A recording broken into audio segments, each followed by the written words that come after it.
It's Friday, March 29th. I'm your host, Paul Joseph Watson. This is Infowars Nightly News. Tonight, propaganda pushes liberty lovers as terrorists. Veterans evicted by the very government they fought for. And the Cyprus haircut with Gerlad Celente. All this and more on the Infowars Nightly News.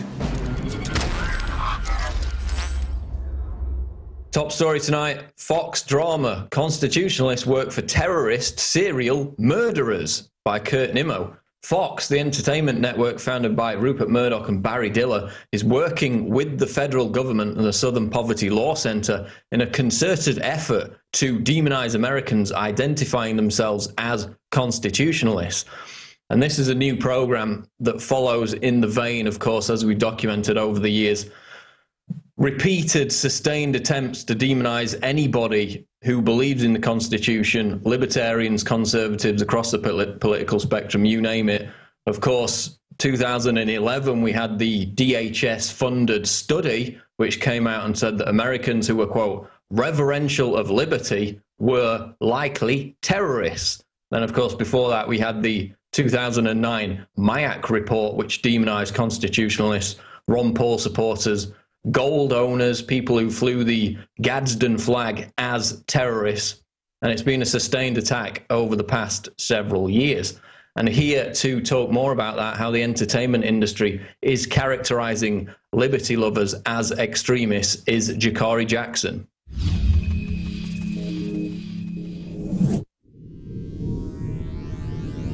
The cell tower linked to your wife is near a roadside motel on Highway 31. Typically, there's 5 to 6 agents per safe house in a designated area away from the other guests. I'm thinking an M17 or my micro Uzi with a silencer. You ex-military? I don't know. We're better than that. They were both raised by militia.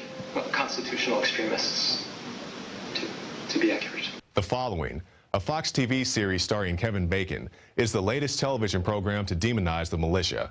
I'm Jakari Jackson with an Infowars News Bulletin. Even though the Constitution guarantees the rights of a well-regulated militia, that has not stopped the mass media from portraying the militia in a negative light. Let's take a look at these clips where the hero fights militia antagonists. Next Thursday, to save a young boy's life, Michael Weston takes on a militia. They are locked down tight. An unknown number of heavily armed militiamen have taken over the mine. Plan to use the salt mine as their base during the Second American Revolution, which is, they claim, imminent.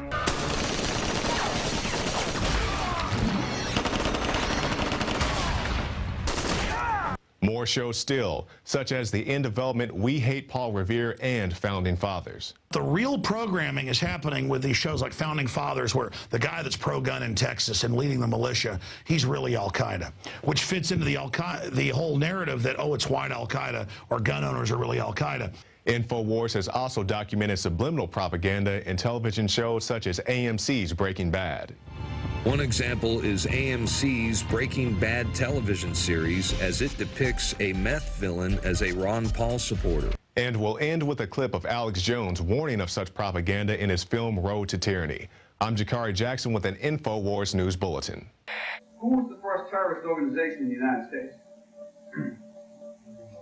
Who? Founding Fathers. Founding Fathers. You mean Thomas Jefferson? Look at this guy. You know, he's talking about the Founding Fathers and people that are committed. He's talking about constitutional terrorists. Before that, the cops are so conditioned, they say, who are the terrorists? Who are the first terrorists? The Founding Fathers. They all know. They all say Founding Fathers. Next story tonight, Obama artist equates gun owners with Satan. Shepard Fairey, the graphic artist synonymous with the Obama Change and Hope images, has taken aim at the Second Amendment by releasing new works that equate gun owners with Satan. Fairey has released a new print titled God Saves and Satan Invests, which depicts an AR-15 rifle with the words, America, the land where God saves and Satan invests in assault weapons and high-capacity magazines. And we've got this image up on the screen now. You can see it in the article on Infowars.com. And on his blog, to go with this new poster, which he's selling, all the proceeds go to gun control advocacy groups. Fairey mentions the recent mass shootings and tries to basically blame them on, you guessed it, the traditional scapegoat, Christianity, stating that the print was, quote, inspired by the multiple school and mass shootings, that's inspired by mass shootings, strange word to use, that have occurred in recent months. Ferry says, quote, "I'm not a big fan of the absurd abundance of guns in the US. I'm also perplexed by the claim of much of the nation to have Christian values. If God tells us to love our neighbor and not to take another human life, where do the assault weapons and piles of ammo fit into these Christian values?" So no mention of the piles of ammo that the federal government, the Obama administration, is stockpiling with the Department of Homeland Security. But he's basically blaming the mass shootings not only on guns, not only on the Second Amendment, but also on the Christian faith, which is kind of odd because the search warrant of Adam Lanza's home has just come out yesterday. There was no Bible there. There was no evidence that Lanza's massacre was fueled by his Christian faith. He wasn't even a practicing Christian. Before him, James Holmes, the Batman shooter, there was no evidence his rampage was fueled by his Christian faith. And then, of course, before him, with the Gifford shooting, Jared Lee Loughner, no evidence to suggest his rampage was prompted or motivated by his Christian faith. And Loughner was actually a pagan. He had occult shrines surrounded by skulls at which he performed little rituals. So far from being a Christian, Loughner was basically a Satanist. He was the opposite. And there's no evidence that Christianity or faith had any motivation in recent mass shootings. So that's complete BS to start off with.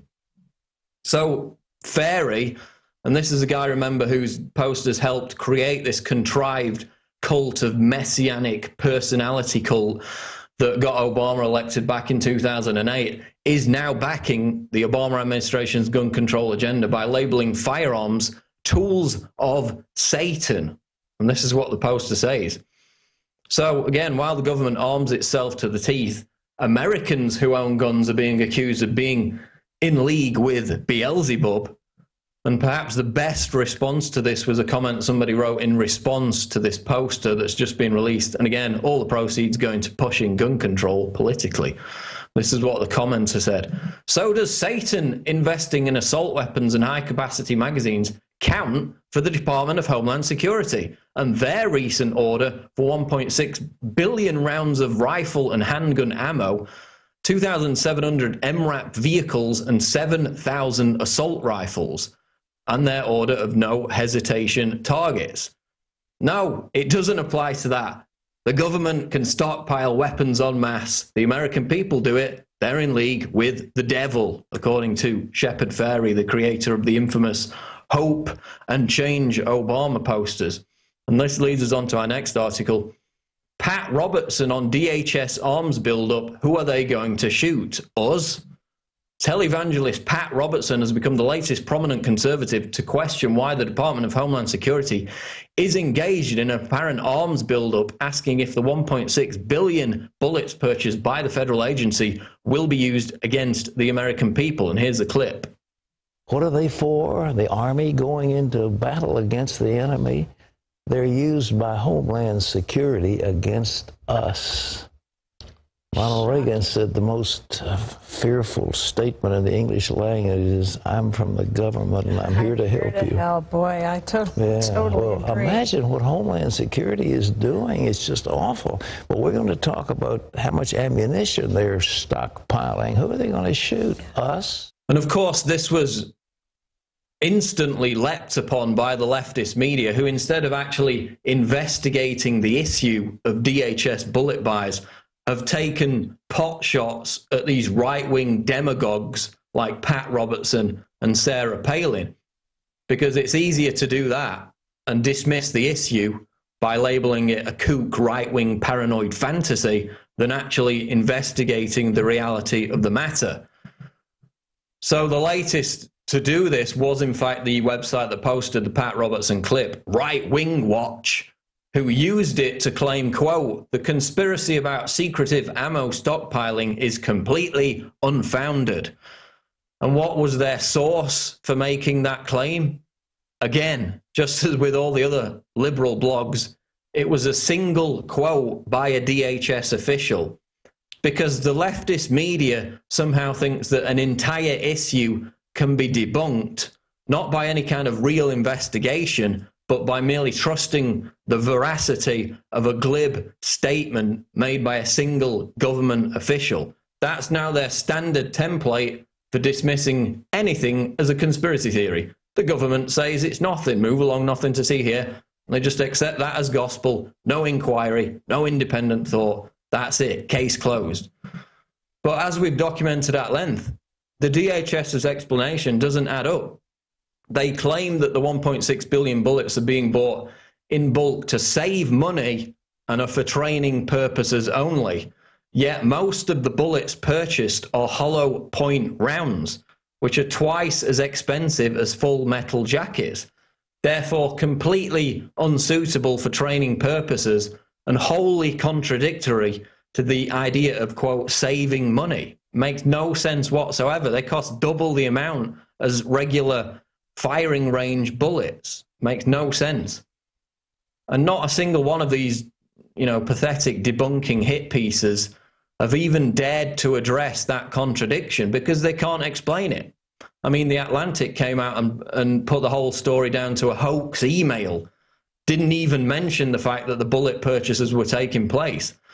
So they'd much rather throw around these pejorative terms and ascribe them to people like Pat Robertson and Sarah Palin, when in fact now over a dozen members of Congress are demanding answers on the issue. There's no mention of that in any of these debunked as a conspiracy theory articles, because they would have to acknowledge that many sober, rational, important people are asking hard questions. So why is the DHS buying so many bullets? As we've documented on many times in the past, one, they're preparing for civil unrest. That's come out in their own documents. They bought riot gear in the past. They've been caught talking about mass influx of illegal immigrants causing domestic unrest. They're preparing for that. But two, they're also trying to restrict the ammo supply in America. There was a weapons manufacturer who supplies the federal government who called into the Michael Savage show earlier this week. We had the article on Infowars.com. And he said that they're doing it. They're buying up all these bullets, or at least committing the manufacturers to withhold the stock. So therefore the market is starved of supply. They're doing it to restrict ammunition supplies. That's why you now have police departments having to literally barter and beg with each other for ammo.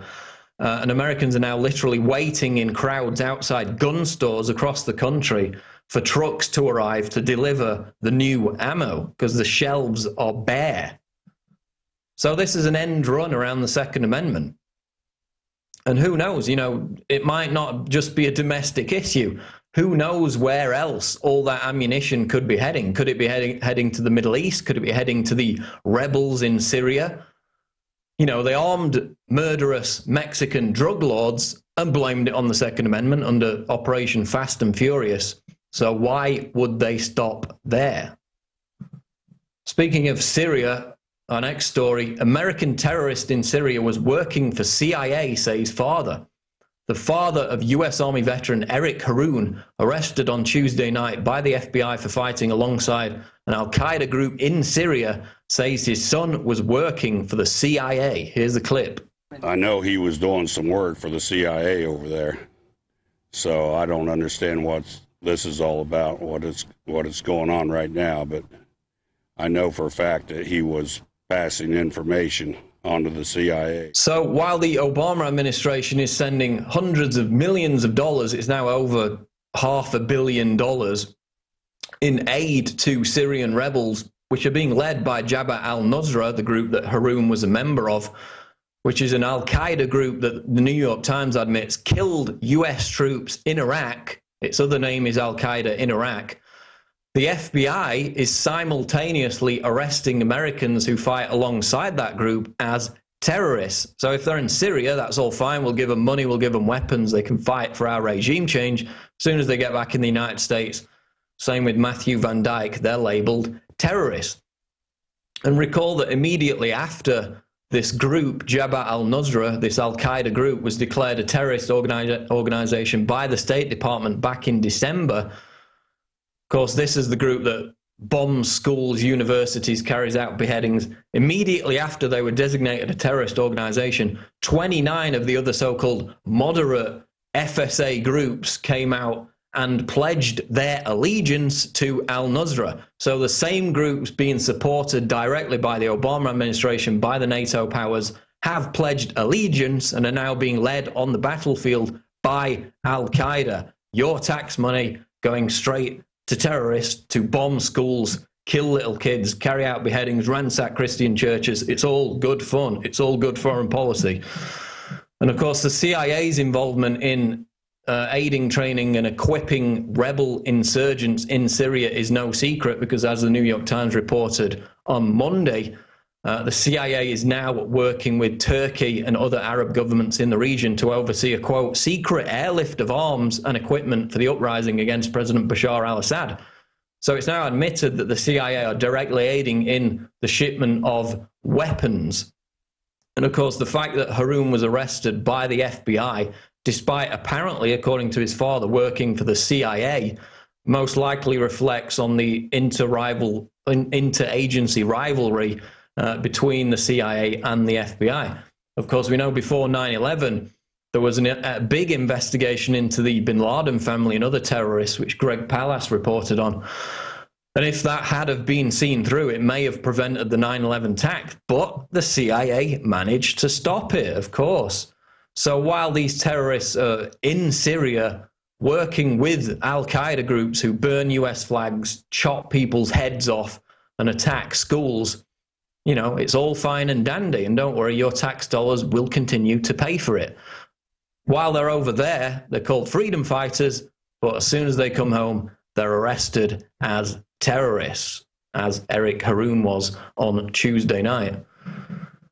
Moving on, this is a report out of the Lou Rockwell blog.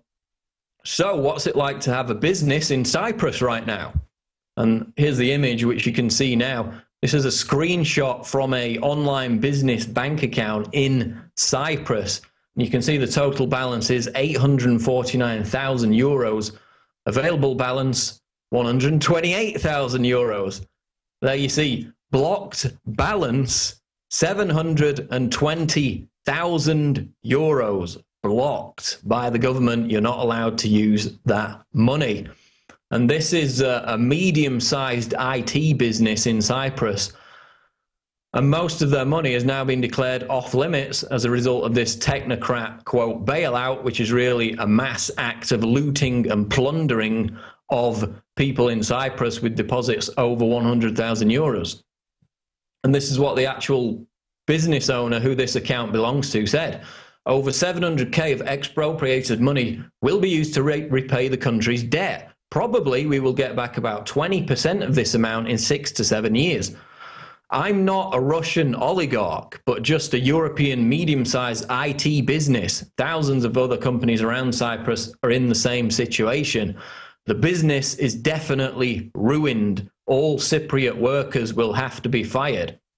So they tried to steal 10% of everyone's savings in the initial bailout plan. That got shot down, you know, after mass protest, mass fallout.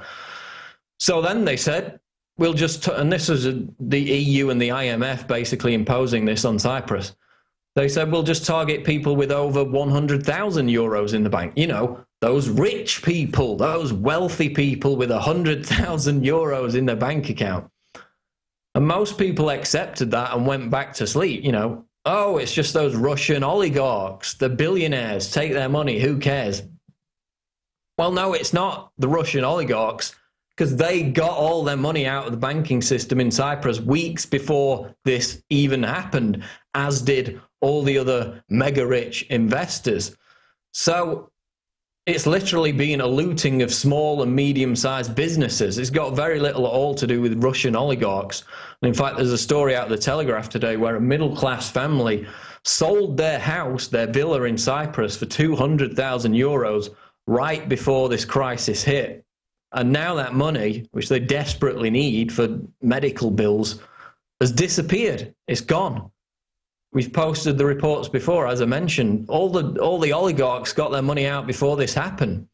And remember, the technocrats have told us, This will be the new template across Europe for, quote, bank recapitalization, plundering the hard-earned savings of the people. And in fact, there's a report out, which we posted today, where Canada has just introduced new rules to do the same. So if you've got over 100,000 euros in a European bank, 100,000 Canadian dollars in a Canadian bank, then watch out. I think you might want to start spreading your money out between different banks and, of course, investing a lot of it in precious metals. But we got this media narrative of, you know, they're just targeting the mega rich. It's not going to affect you.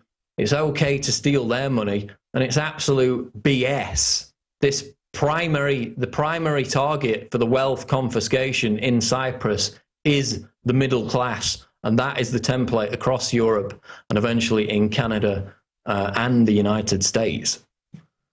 Skynet drones work together for Homeland Security. This is a video I put together last night over at the PRISONPLANET Live YouTube channel. And they call these drones Skynet, which of course is named after the Technocracy in the Terminator franchise of movies, whose goal it was to exterminate humanity. Just a cute little name that they've given these drones. And what you're watching here on the clip is a number of drones that can communicate with each other to accomplish tasks, which in this case is intercepting an object and then throwing it back up in the air and catching it again. And the professor who made this presentation at the Zurich Mines Conference, Professor D'Andrea, admits that the technology could be open to, quote, abuse and is incredibly dangerous. And of course, this ties into the recent DARPA-funded mind meld study involving rats, which we reported on, which is all geared towards DARPA's ultimate goal, which they've admitted, of creating an army of self-aware, communicative battlefield robots, cyborgs, which, as top technology experts like Professor of Robotics Noel Sharkey have warned, will inevitably be used to hunt down and kill people, suspects, terrorists, gun owners, constitutionalists. You get the picture. And we also had the recent report of another drone in development that could be eventually used to snatch protesters off the streets. It's able to swoop down like an eagle, snatch a stationary object off the ground. And these drones are only going to get bigger, they're going to get stronger, they're going to get more sophisticated, and they're all being directed towards this high-tech police state. Aviation expert David Senciotti, speaking about the drones, which Professor D'Andrea put on display recently, expects the drones to be used for, quote, hunting terrorists and other Homeland Security purposes. So that's where it's all being funneled towards the total technological dictatorship Skynet system. And don't be fooled now by how flimsy these drones appear at present. These are merely the prototypes. As I said, they're going to get bigger and stronger.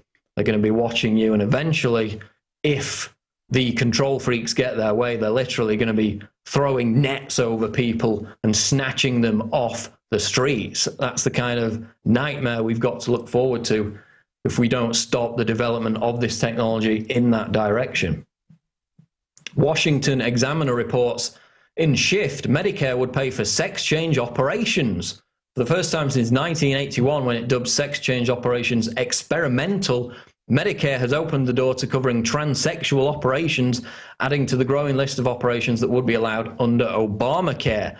Acting on a new request, the Centers for Medicare and Medicaid Services said it is starting a new analysis that could lift the spending ban for sex change operations, with a goal of making a decision 2 days after Christmas on the eve of Obamacare kicking in on January 1st, 2014.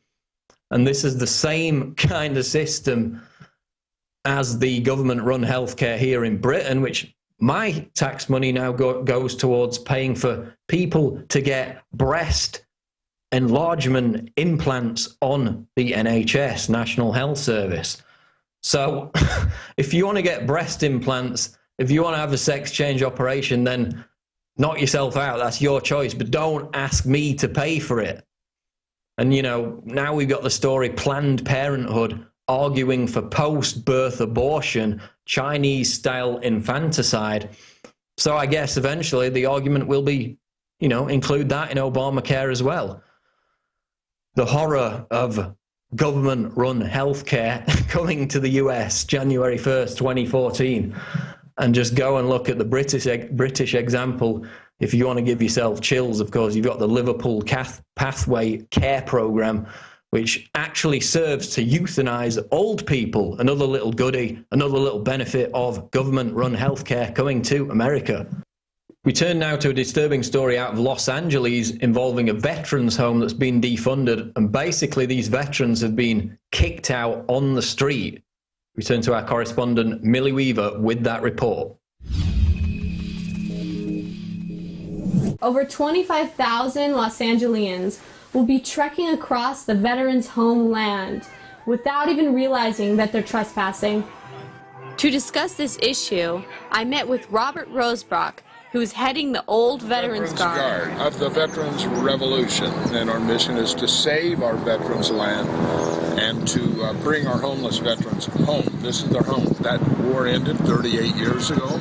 Today, 47% of all homeless veterans are from the Vietnam War. How many veterans are there actually in the veterans' home right now, living in the veterans' Let me explain. Most of these buildings are empty. They were built 70 years ago. They have a few. I think you ran into some of them over there. They're in rehabilitation, and those are domiciliaries, but the buildings are empty. They're rat infested. I wanted to find out what the LA Marathon volunteers and VA employees had to say about this issue. Okay, and I work for the VA, so I can't. You can't do interviews either? Well, it's been one of the best things that's happened to me since I left the military back in 1981. I am a Vietnam era vet. So you've had fun? Hi. I'm Sergeant Barth, VA Police. How are you doing today? Good. Who do you work with? I'm just a citizen. You're just a citizen? Yeah. Oh, you're just out here just filming just for... Just for the LA Marathon and the veterans. Oh, okay. So you don't work for any news agency or any press or anything like that? I'm not wearing a press pass. Oh, okay. Miss, can you just stop recording? Thank you. You're recording still? Yeah. People are recording all over the place. Yes, but you continue to interview veterans and people that are on campus, and it's just not authorized. But they gave permission. It's authorized. So is free speech not authorized? That's what I want to know. Are these grounds open for free speech? They sure are. But there is also federal laws that we have to follow, and that's why I'm trying to find out, because under 38 Code of Federal Regulations, please stop recording. If you're using it for any type of commercial purposes, you're going to show this for any type of gain or anything like that, that's where we come into that. That's why I'm just trying to find out. So I'm a citizen here videotaping this event. There's a lot of citizens here videotaping. He's a citizen and he's videotaping this event. I don't understand why I'm being hassled, because I'm just trying to videotape this event and document life. This is life. Oh, you know? Absolutely. We're just asking you not to interview our volunteers. You can take video, you can take stills. We just ask that you don't interview anyone without any prior consent of the VA, because our public affairs does need to coordinate any interviews. So. I interviewed some people running the LA Marathon, and none of them had any clue that so many veterans were basically exiled from the veterans' home. This was a bigger issue than I had even realized. It's basically, we call it's the deed of 1888. On March 3rd, 1888, John P. Jones and Arcadia DeBaker patriotically deeded over 400 acres of pristine West Los Angeles land to be permanently maintained as a national home for veterans. It states 5 times in the deed to be permanently maintained as a national home for disabled soldiers. There's an act of Congress that preceded that one even before this could be established, and it's incorporated into the deed and refers back to the Congressional Act of 1887, 1 year prior. Last year, around this time, you were arrested. That was in 2009, actually. That was in 2009. We had the American flag up here, and they came out and took it down. We had it up here for 66 Sundays, and we hung it in distress, which is totally legal. When a ship is in distress, you hang it on the vessel. We did it here. They came out. I was arrested 6 times, and all 6 of those citations were false, trumped up. dismissed in federal court. This is the home that the head of the VA is allowed to stay at. It's a giant mansion. She's not a veteran. Donna Bider has a court order to recuse herself from her position, yet she treasonously remains, and nobody has enforced it. I have reached out to Secretary Shinseki, Congressman Waxman, who this is in his district, to Senator Feinstein, the U.S. Senator, totally ignored. One, I'm not a sixth grader.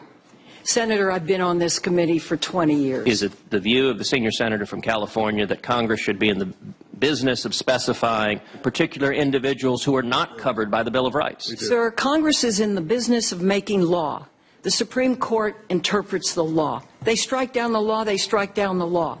And if this is brought up before the court, if it should pass, I'm sure that argument will be made. That's exactly the point. The senator knows, having attended law school and professes to have some experience in the Constitution, none of these rights are absolute. Well, it underscores the mental illness of this woman, quite frankly. She should be impeached, thrown out. This is, again, part and parcel. She supports the very wealthy homeowner groups that support her that wants this for a public park, both her and Henry Waxman. Dianne Feinstein is trying to take the vets' guns from one hand while taking their money from the other. Well, first of all, she has aided and abetted with the homeowner group to get this land where we're looking right here, which is $1 billion piece of property. If you could build a building like this over here, it's worth $1 billion. There's 16 acres. Local comparables on land like this is 50 to 60 million an acre. There's 16 acres. She arranged, her and Waxman, that this group could get this land right here where veterans from the Civil War once walked and turn it into a public park, rent-free. They have the veterans kicked out of their veterans' home, out panhandling on the streets, while government wildcatters pump black gold from the veins of the American soldiers. Is that oil going to the veterans? Not at all. Thank you for asking. This was a gift. First of all, 2 families. They opened the first veterans' home after the Civil War era for disabled homeless veterans. This land was selected. And it's so amazing. There's an oil well on this property. And that to make sure that this would always be funded at least, there's an oil well. The royalties don't go to the VA, they go to the Department of Interior. So who's getting all the oil money? Well, the last we know of it is Brightburn Energy, who holds the lease on it, and then the Department of Interior gets the royalties, not the VA. The list goes on of people who have leases in here, privileged leases to supposedly offset the expense of running the VA. How would you feel if you were temporarily kicked out of your home so that the government could remodel it? Meanwhile, they're having a marathon in your backyard, and you're kicked out on the streets homeless.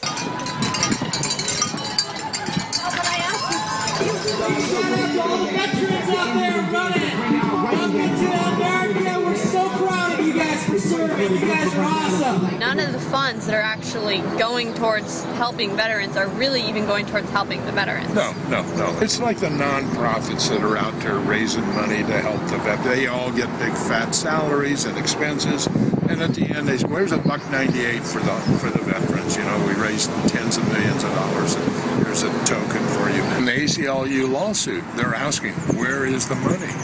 And Henry Waxman was asked this. This is amazing. This is one of the most powerful men in Congress. We've never been able to get a lot of the details of exactly how much money they got and how that money was used. Pursue for the record a clarification. Mr. Chairman, where in the rules is that stated? Could I see a copy of the rules that allow for this said? The rules of the House, Mr. Chairman. We will furnish you with a copy. Mr. Chairman, there are multiple members that could yield you time. I would ask that you... I will have you physically removed from this meeting if you don't stop. Nor is the concern... Gentleman's time's expired. Well, how does at this time, I would like to... Point of order, Mr. Chairman. You've made a statement where you were not recognized for the time. You cut me out in the middle of a sentence. I'd like to know the substantiation for your... Your time was up, Mr. Waxman. Why are you interrupting members and then you take unlimited time for yourself? I'm responding to your questions, your allegations. I'm the chairman, and I'm telling you right now we're going to recess for 10 minutes. Do you think the only way to incentivize a country is by offering them more and more carrots? You know, you've got to have some threat. You're going to have some threat. President Bush allotted $15 million for steroid education. Where has that money gone? I don't know. Do you know? Okay, we don't know. So. He was seated in Congress about 4 months before the fall of Saigon, the end of the Vietnam War. Henry was protesting that war, not fighting it, but protesting it. They recently appropriated $20 million to rehab one of those rat-infested buildings of about 55 rooms that will house 65 veterans a year and a half from now. We have 20,000 out here. This is their little tokenism, and if you just do the simple math, it's close to $400,000 a room. You could buy them a home. Exactly. It appears that the VA is giving the veterans mixed messages about what it takes to live on the VA's property.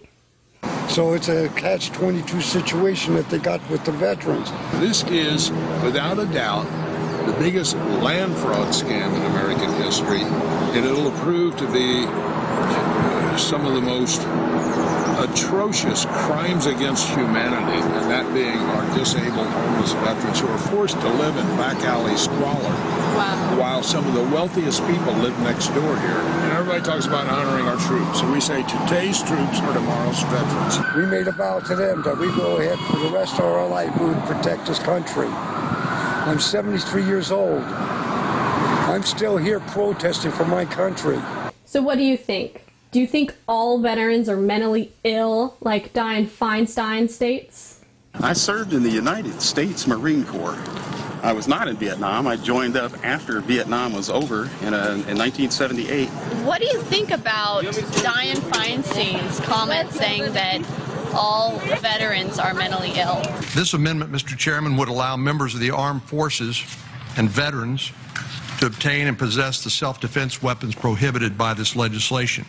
We should think long and hard before disarming these heroes, preventing them from protecting their families and their communities. If I understand this, this adds an exemption of retired military.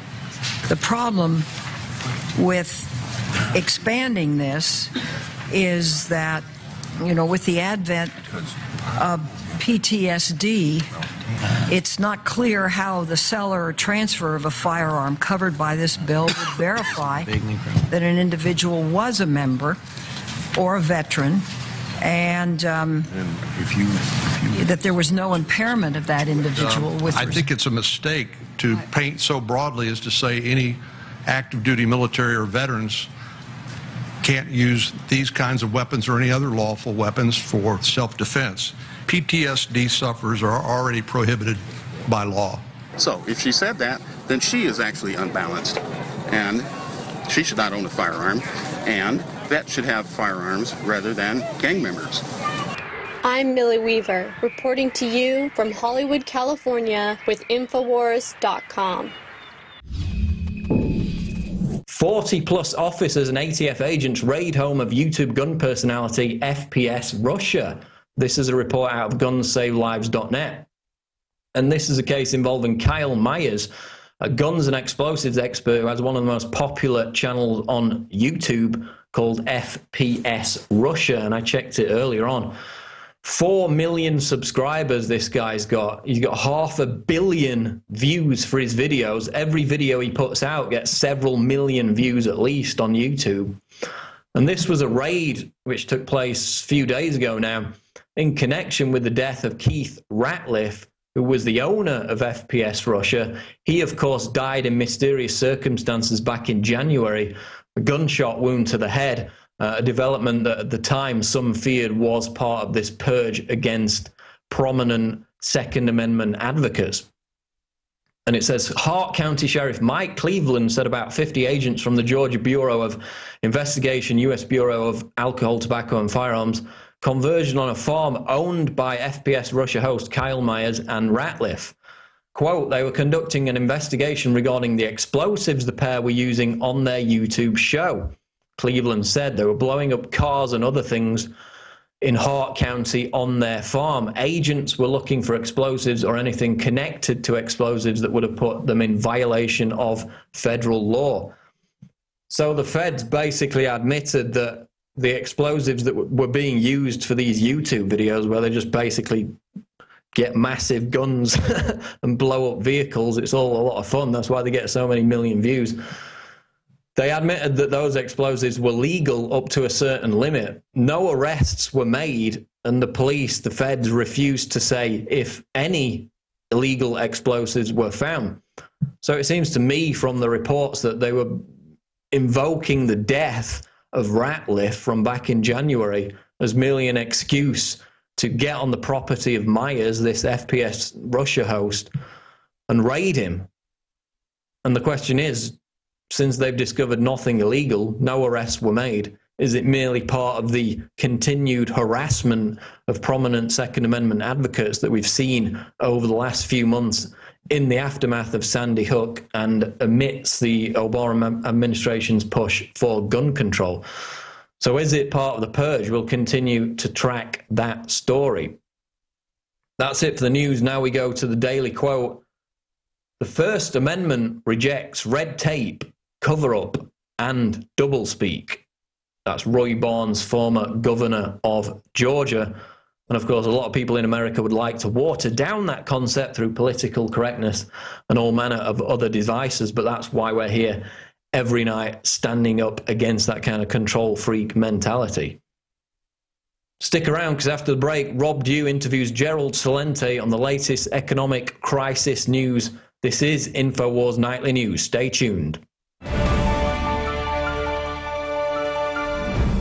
I'm Darren McBreen, and these are some of the new items that are available now at InfoWarsShop.com. Alert the public to Obama's blatant abuse of power with the new Obama t-shirt. Obama's Joker face on the front and "Come and Take It" on the back. It's time to publicly call him out for what he is, a tyrant. Defend the Second Amendment with our top seller "Come and Take It" t-shirts. And look at that, women's cut tank tops and t-shirts now available. Nice hat. Plus the "Don't Tread on Me" flag. And now you can become a micro distributor of the Infowars magazine. Plus, get your own copy delivered right to your door each and every month.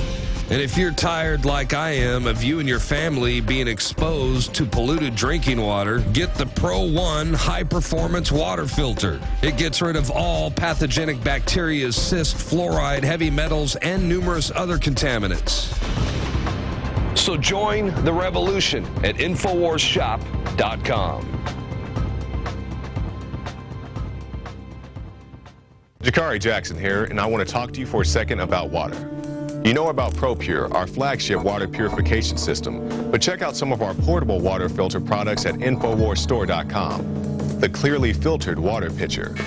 Also, for those of you on the go, we have the Athlete Edition filtered water bottle and the RAD Eliminator Pro filtered sports bottle that removes radiation.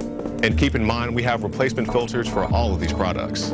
The ever-popular grab-and-go bag favorite, the Life Straw, the Crystal Quest shower filter system, and the Aquapod kit, great for mass storage of water. And while you're at the InfoWars shop, pick up a copy of our latest book, 31 Days to Survival. You can find all this and more at the InfoWarsStore.com. And don't forget, it's your support that funds our operation. Sign up for our free newsletter at Infowars.com/newsletter.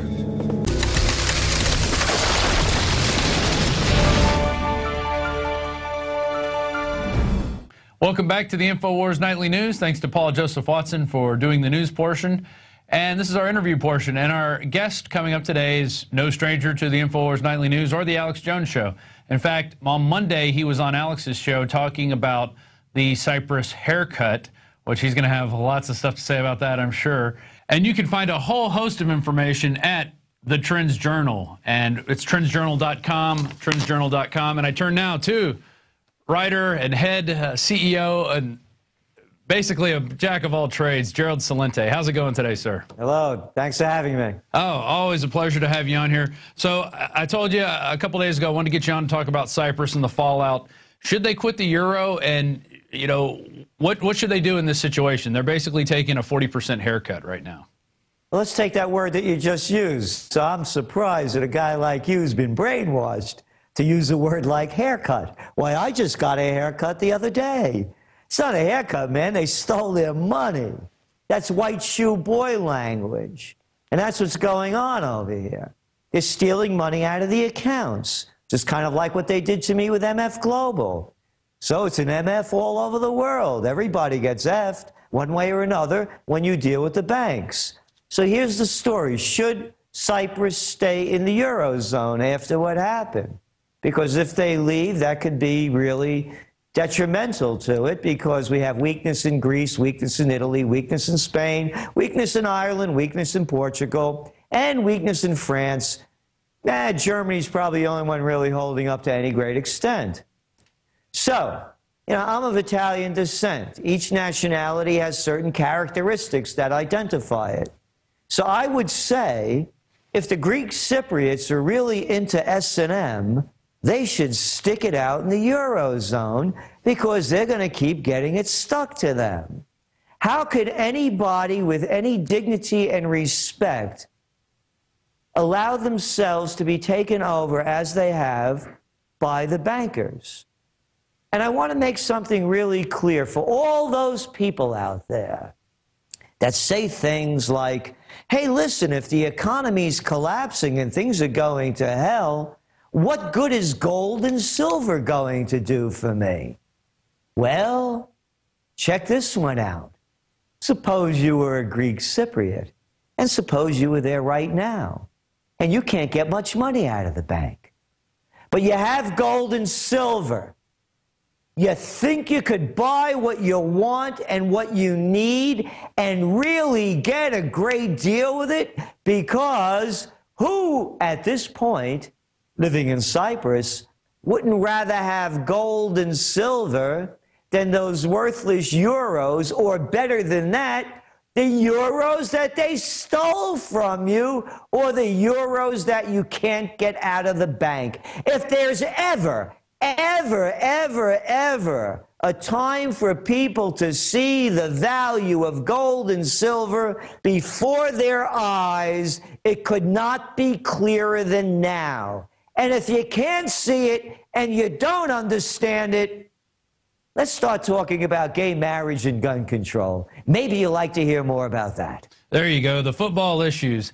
And I use the term haircut because they are using it, and it is brainwashing. It totally, they sit there and make it seem like it's no big deal. It's just going to be, it's just a little trim off the top, a little bit off the sides. Oh, but it's actually 40% of their savings accounts. And their checking accounts, and now they're not letting the Cypriots get out more than 300 euros a day.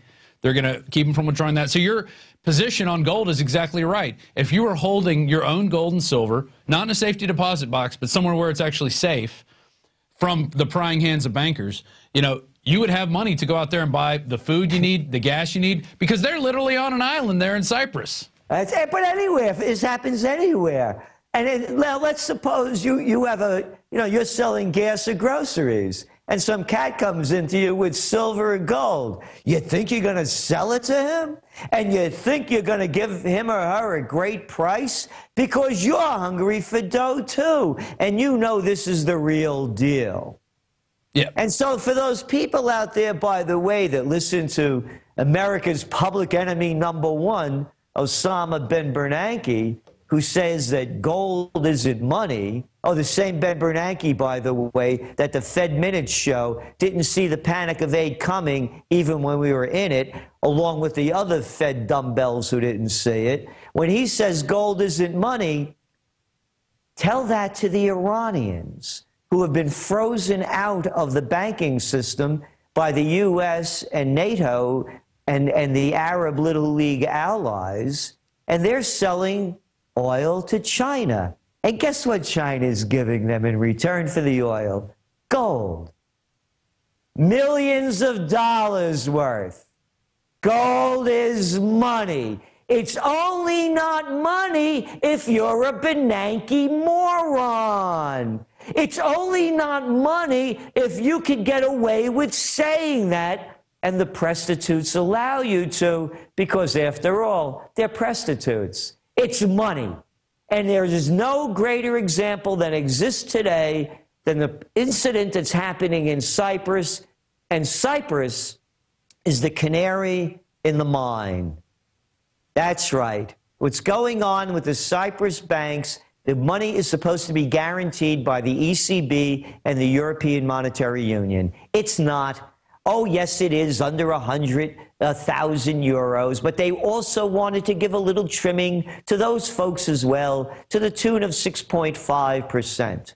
And that 40% that you mentioned, actually, with one of the biggest of the banks also closing down in Cyprus, those people with over 100,000, they may lose everything.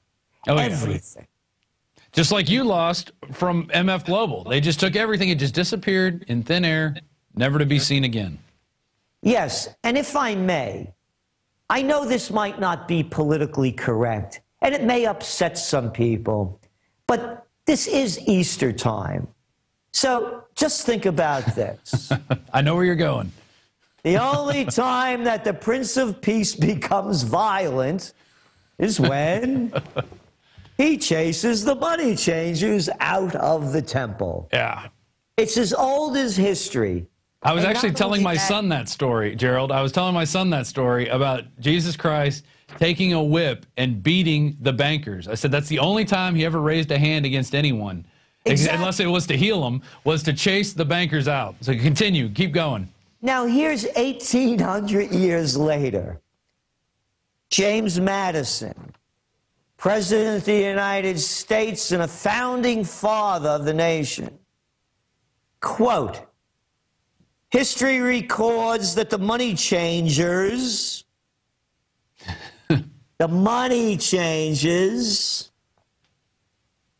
have used every form of abuse, intrigue, deceit, and violent means possible to maintain their control over governments by controlling money and its issuance.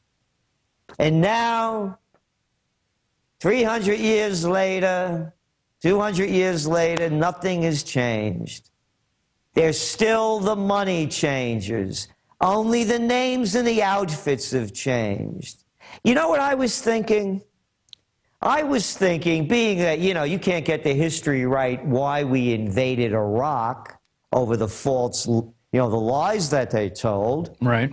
Or why we're in Afghanistan, or the humanitarian mission in Libya. You remember that time-limited, scope-limited kinetic action. You know, maybe the story of Christ isn't just right. I mean, after all, it's 2013 years ago. Maybe they messed it up a little bit. Maybe it was the money changers that killed Jesus. That's my take, because he was the one that exposed them for what they were doing to the people. When you think about it, the Prince of Peace becomes violent because of the abuses that Madison talks about 1,800 years later. So just to put it into context, the bankers are destroying the planet in every way possible. They've destroyed our country. They're destroying Europe, and they're destroying the lives of everybody that gets in their way. So just a note to see what it was, how it's been, and what it's become. Nothing has changed. Yeah, I totally agree. And I actually said the same thing to my son after that. I said, soon after that, they put him on the cross, because he was asking why he got put on the cross. And I said, well, I'll tell you what I think. Right before he died, he chased the money changers out of the temple. He whipped them. Yeah. And you know, these guys have money, so they got together and essentially lynched him. You know, this was a public lynching for somebody that they didn't like talking. They didn't like him spreading this type of gospel around against the bankers and money changers. Yeah, so here we are in a holiday, you know, that's holy for the Jewish people and the Christians. You know, you better put your heads together on this one and get it straight. Yeah. You know, it's atrocities. You know, they celebrate the Passover for what happened to them, and we celebrate, you know, the crucifixion of Christ. Nothing to celebrate. but, you know, in the sense that this is really serious. Again, the only time that he becomes violent is to drive the people out of the temple, because the money changers are destroying the people, and it hasn't changed. Look at the poor Greek Cypriots. Look at the lines of the elderly out there trying to get what they can. Now, put this into context, if you will. We're only talking about a country of 1 million, and, you know, you're talking about the hollow point bullets and what Homeland Security has been doing, and you guys right on top of that. Suppose 300 million people can't get their money out of the banks. Suppose there's a bank holiday and you can't get your dough out. Do you want to see chaos like we've never seen before? It's going to be coming to a city and a town near you if the trends are allowed to continue the way they're going. And this is something that I don't think a lot of people are interested in talking about. You know, the mainstream media doesn't want to talk about this. They're trying to make it seem like Cyprus is its little island and it's self-contained and this won't spread. This isn't going to come to us. We're riding high on the stock market, Gerald. Why are you preaching such doom and gloom? Yep, that's right. Oh, yeah, we're riding high in the stock market. Right, the S&P still can't break its level of where it was in 2007, and they're all rejoicing about the rally in the stock market, which, accounting for inflation, the market should be 1,000 points higher than it is now. And again, just a little gold story. What was gold when the stock market hit its height in around 2007? It was like $200 and something dollars? 700 and something, yeah. Okay. What's it worth now? Well, about 1,600, yeah. Hey, isn't that a little better than the market's doing? Oh, and you remember that wonderful NASDAQ. Yeah, the dot-com boom back there in 2000. What was it at, about 5,000 when it crashed? And what is it now 13 years later? Oh, gee, it's only in the 3,000s. Yeah. Oh, it's doing dandy. Yeah, what they do is they move the bar backwards, and then when you get almost to where you were 10 years later, they go, look how great we're doing. And then they move the bar back, and then they're going to do the same thing again. People don't realize there's another bubble. We got another bubble coming. Let's go back to Cyprus, and then you've got this small economy. How is this going to affect us in the United States? Is this a litmus test for, hey, the technocrats can just go in and take 40% here? Are they going to start doing it to the other countries? What do you think is going to happen? I think what you just said. They just prove that they're going to take it from anyone. Because of the way the banking system is, we have FDIC, don't forget. What do they have, like $16 trillion worth of deposits in there? A number like that, in the tens of trillions, maybe about 10 trillion. And how much money do they have in to back it? Try 33 billion. That's right, call up the FDIC, they'll tell you. And then you know what they'll tell you? Yeah, but we could draw another 100 billion from it, from the feds. They got no money to back it. Here's what I believe they're going to do. They did it before, and they could do it again. When they call a bank holiday, and again, this is a litmus test. They're seeing what they could get away with. They're saying that when you put your money in the bank, it's really not your money. These are private banks. You're making an investment in that bank. Oh. Yes. Yeah, you're a lender. You're taking a risk. It's not what you learn in high school, that you need to get a savings account and save your money in the bank, because that's the safe way to do it. That was before the criminal gang of the Clintons, Slick Willie and his boys, deregulated the banking industry by killing the Glass-Steagall Act. Right. So so in those days, yes, that's what made sense, because they had controls. You know, there was no such thing as Bank of America. They were out in California. Small bank. There was no Wells Fargo. They were out there. They didn't allow, up until very recently, interstate banking. You had all banks you couldn't do banking outside of the state limits, because they tried to control it, because they learned what happened during the 1930s, and plus other controls. So here's what they'll do, I believe. You go back to the National Emergency Banking Act of 1933, when FDR made people bring in their gold and sell it to the feds. That's right, and if you didn't do it, it was against the law. You get 10 years in jail, and if they found you with gold, you'll penalize 3 times the amount of what they found. So they made people sell it back to the Fed at $20.65 an ounce. After they got it all in, or thought they did, they repegged the price of gold, because back then the dollar was pegged to gold. That's what the runs on the banks were, because you could take that dollar and turn it in for gold. People were turning it in for gold, and they didn't have the gold. So they called a bank holiday. After they got all the gold in, they repegged the price of gold from $20.65 an ounce to $35 an ounce. You just took a 70%, I know you'll like this word, haircut. Ah. Yeah. Yeah. Yeah. So they devalued the dollar. And that's what I believe they're going to do again. It's going to be a devaluation. And that's how they're going to try to get us out of this whole debt crisis, because as every intelligent human being knows, there's absolutely no way the United States is going to pay off that $16.5 trillion in debt that we have, plus the, what is it, the hundreds of trillions of unfunded things that we have to pay for in pensions and benefits, et cetera. So there's no way they're going to be able to get us out of this. And again, if there is a bank holiday, there's no way the FDIC can back and control the loss of your money when they only have $33 billion in the bank to cover $10 trillion worth of deposits. Yeah, that doesn't add up even if you're into fuzzy math. Yeah, right.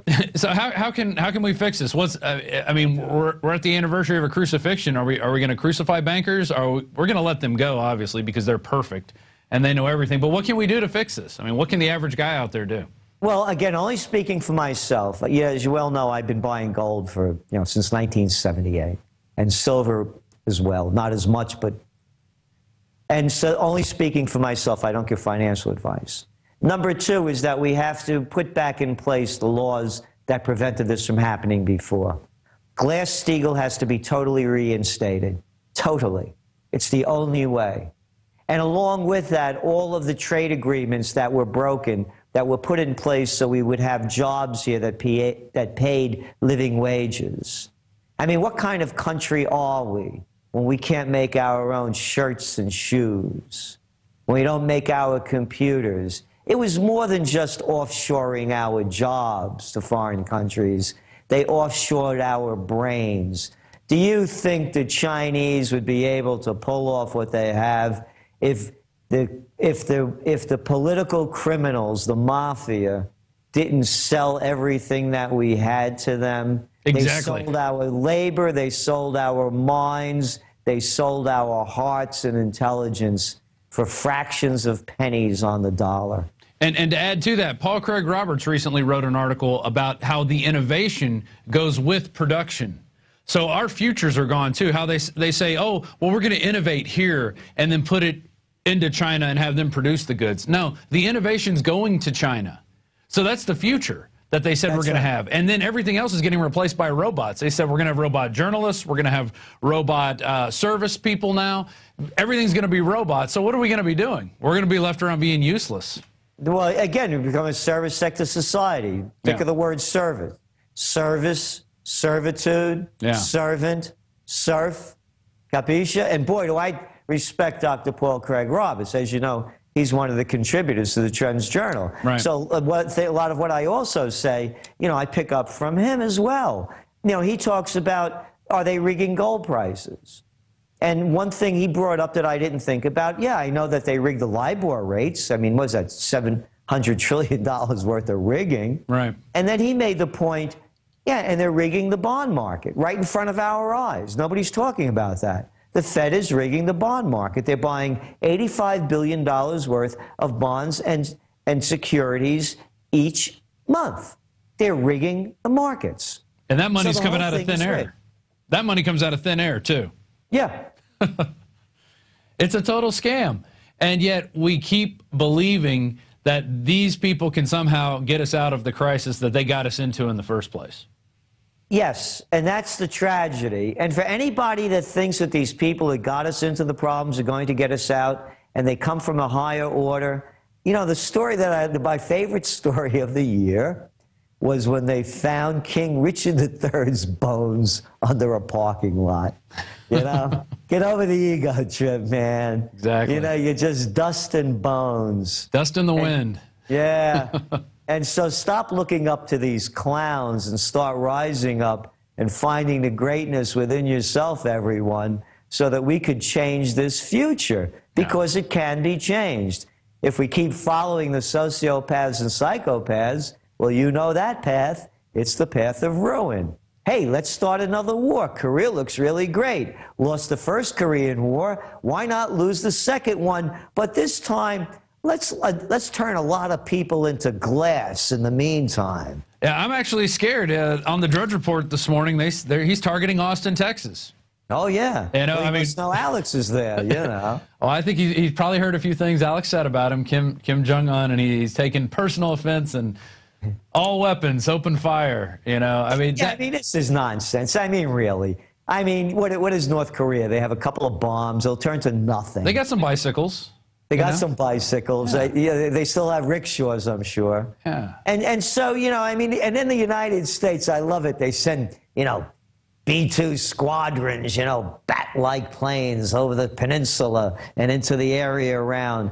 Oh, yeah, oh, they're going to bomb North Korea with nuclear weapons. That's great. And you know what's so great about these new nuclear weapons?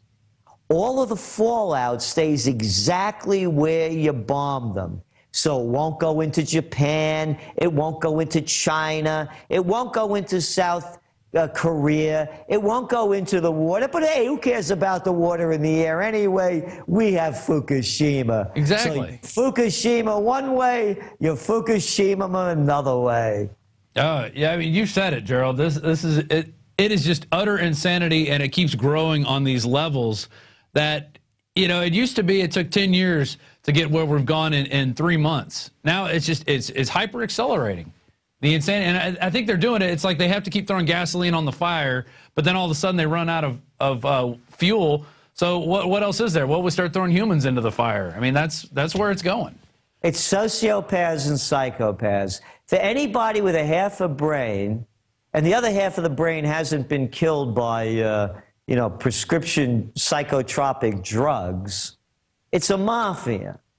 That's all it is. Yeah. It's the money changers and military industrial complex mafia.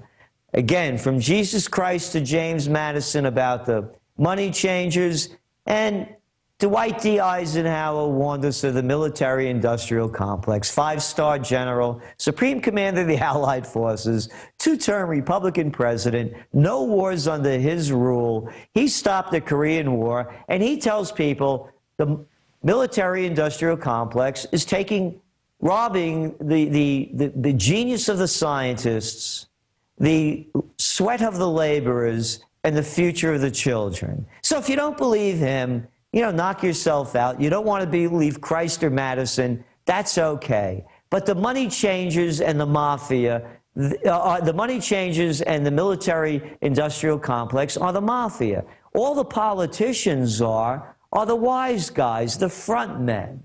They make everything look legit, you know? Yeah, exactly. And then you have the goon squads, which are the soldiers, to keep everybody in order.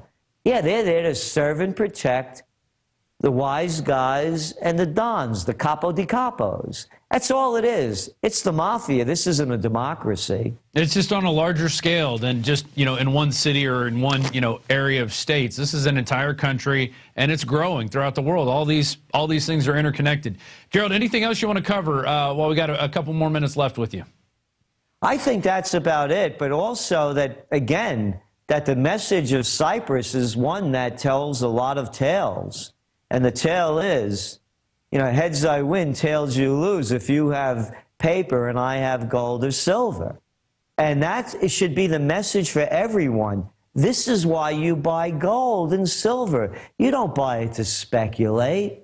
You have it there because of its intrinsic value that has existed since the time of not the written word, but the drawn word on caves.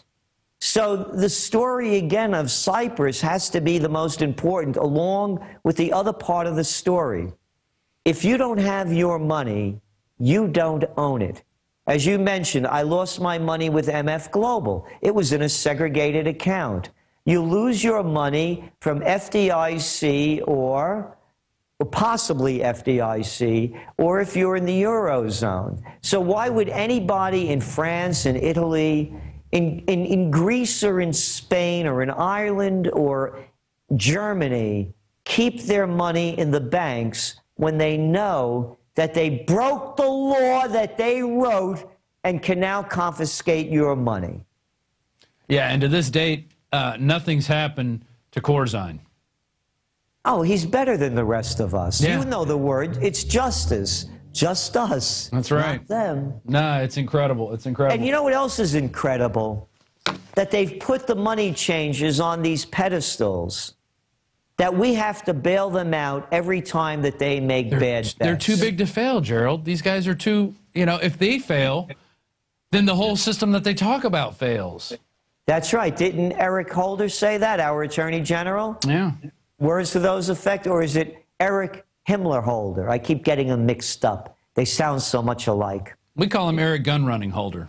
Ah, yes, yeah. That's one of his monikers as well. Well, tell people how they can get the Trends Journal and what's coming up in the new issue. Well, the new issue is really one that everyone, I believe, is going to need to read if they want to help change the future as well as prepare for it. And the Trends Journal, by the way, we make available to everyone. We have a discount request page there. Just fill it out, simple information, because we want to help people prepare for what's going to happen.